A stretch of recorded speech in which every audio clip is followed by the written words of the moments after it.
салом дӯстони меҳрубон, ба умеди танзияти шумо нашри навбатии сархати рӯйдодҳоро пешниҳодатон мекунем. имрӯз 13 апрел аз он мегӯем ки ҷасади боз як сарбози тоҷикро ба волидонаш доданд. намояндагони 7 кишвар дар Самарқанд вазъи Афғонистонро баррасӣ мекунанд. шурӯи рейди саросарии муҳоҷирон дар Челябинск баъди куштори ноболиғ ва ширкати Азиян Экспресси Тоҷикистон ҳаракати дуюмии автобусро дар хатсайри Душанбе Москав барқарор кард. мавзӯи дигарониз дорем. ҳаҷми хисороти офатҳои табиӣ дар вилояти мухтори кӯҳистони Бадахшон дар 3 моҳи соли ҷорӣ тақрибан 16 миллион сомониро ташкил додааст. дар ин бора дар ҷаласаи ҷамъбасти натиҷаҳои рушди иқтисодиву иҷтимоии вилоят зикр гардид. танҳо дар 3 моҳи соли ҷорӣ дар ҳудуди вилоят беш аз 258 ҳодисаи табиӣ сабт гардидааст ки дар натиҷаи он 73 манзили сокинон қисман ва ё пурра вайрон гаштанд. айни ҳол корҳои барқарорсозӣ идома доранд. ёдовар мешавем ки дар моҳи феврали соли ҷорӣ бар асари фаромадани тарма дар ин вилоят 16 кас ҳалок ва чандин тани дигар маҷруҳ шуданд. имрӯз дар шаҳри Самарқанд нишасти дурӯзаи вазирони кори хориҷии Тоҷикистон, Чин, Покистон, Эрон, Туркманистон, Русия ва Узбекистон дар мавриди Афғонистон оғоз меёбад. вазорати корҳои хориҷии ҳукумати Толибони Афғонистон дар шабакаи иҷтимоии Твиттер навиштааст ки ҳайати Толибон зери сарварии сарпарасти вазорати корҳои хориҷӣ Амирхон Муттақӣ барои ширкат дар ин нишаст озими Самарқанд шудааст. дар вазорати корҳои хориҷии Тоҷикистон ба Радиои Озодӣ гуфтанд ки вазири корҳои хориҷӣ Сироҷдин Муҳриддин дар 3 нишасте ки дар Самарқанд баргузор мешавад иштирок мекунад. вазорати корҳои хориҷии Чин як рӯз пеш аз ин нишаст дар хабарномае таъкид кард ки Пекин дар умури дохилии Афғонистон дахолат намекунад ва аз як ҳукумати миёнрав дар Афғонистон пуштибонӣ менамояд. Толибон дар моҳи августи соли 2021 баъд аз фирори президент Ашраф Ғанӣ вориди Кобул шуданд ва дигар бора қудратро ба даст гирифтанд. ширкати Азиян Экспресси Тоҷикистон ҳаракати дуюмии автобусҳоро дар хатсайри Душанбе Москав аз сар гирифт. сафар тавассути ин хатсайр ҳар рӯзи сешанбе анҷом шуда тӯли сафар тақрибан 3 шабона рӯзро ташкил медиҳад. нархи билет барои як нафар 1200 сомонӣ ва барои кӯдакони синни аз 2 то 5 сола 600 сомонӣ муқаррар гардидааст. маъмулан дар мавсими муҳоҷират нархи билети ҳавопаймо боло меравад. аксар муҳоҷирон имкони харидории чиптаро бо нархи гарон надоранд ва ба нақлиёти мусофиркаш аз ҷумла мошину автобус орум меоранд.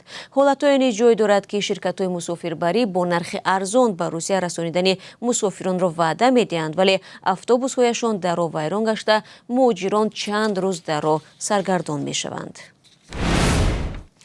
дар вилояти Челябинск рейди саросарӣ дар нисбати муҳоҷирон шурӯъ шудааст. дар амалиёти мазкур ки рӯзи 11 апрел оғоз гардид, нирӯҳои омону хадамоти амнияти федералӣ ҷойи кор, макони истиқомату таҷаммуи муҳоҷирон ва бозорҳоро тафтиш мекунанд. ба иттилои вазорати корҳои дохилии вилоят, шаҳрванди хориҷие ки қонунҳои муҳоҷиратро вайрон кардааст ба ҷавобгарӣ маъмурӣ кашида шуда масъалаи ихроҷи онҳо низ матраҳ мешавад.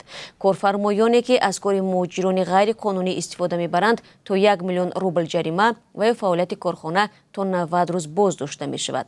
тибқи натиҷагирии мақомоти интизомӣ дар пайи рейд аллакай 125 қонунвайронкунӣ ошкор ва қарори ихроҷи 8 муҳоҷири ғайриқонунӣ содир гардидааст. муҳоҷирони вилояти Челябинск мегӯянд ин рейдҳо дар пайи қатли як ноболиғ роҳандозӣ шудааст ки дар содир кардани ин ҷиноят чанд зодаи Тоҷикистон муттаҳам мешаванд. ба гуфтаи онҳо дар занозании маргбори рӯзи 9 апрел 11 нафар ширкат дошта 4 кас боздошт гардидааст. ҷустуҷӯи 7 гумонбари дигар идома дорад. ҷасади як сарбози вазорати мудофиаи Тоҷикистонро ба наздиконаш дар ноҳияи Восед доданд. Ибодулло Додови 18 сола моҳи ноябри соли гузашта ба артиш ҷалб шуда буд. Лоиқ Додов падари Ибодулло мегӯяд сабаби марги писараш ба ӯ маълум нест. Додов гуфт рӯзи 9 апрел бо писараш телефонӣ суҳбат кард, вале 10 апрел ҷасадро гирифт. падараш мегӯяд барои дақиқ кардани марги Ибодулло Додов ба мақомот ариза навишт. дар ҳамин ҳол яке аз наздикони Ибодулло ки ҷасадро дидааст мегӯяд аз пушти сараш зарб хӯрда буд. Лоиқ Додов ин мавридро рад накард, вале гуфт мунтазири хулосаи расмӣ мемонад. бино бар гузориши ҳукумати Тоҷикистон ба Созмони милал аз соли 2019 то 2021 зиёда аз 100 сарбози нирӯҳои мусаллаҳи Тоҷикистон аксаран дар ҳолатҳои мармуз ба ҳалокат расиданд. сабаби марги аксари онҳо риоя нашудани оинномаи низомӣ, бадрафторӣ бо сарбозони навомада ва сӯистифодаи афсарон аз мақомашон номбар шудааст. чанде аз фаъолони қирғиз ки барои ширкат дар эътирози мухолифини созиши марзи қирғизистону узбекистон зиндонӣ гардида буданд ба ҳабси хонагӣ гузаронида шуданд. рӯзи 12 апрел додгоҳи ноҳияи 1 майи бишкек ҳукм баровард ки 5 нафар аз фаъолони қирғиз то 20 июн ба режими ҳабси хонагӣ интиқол дода шаванд.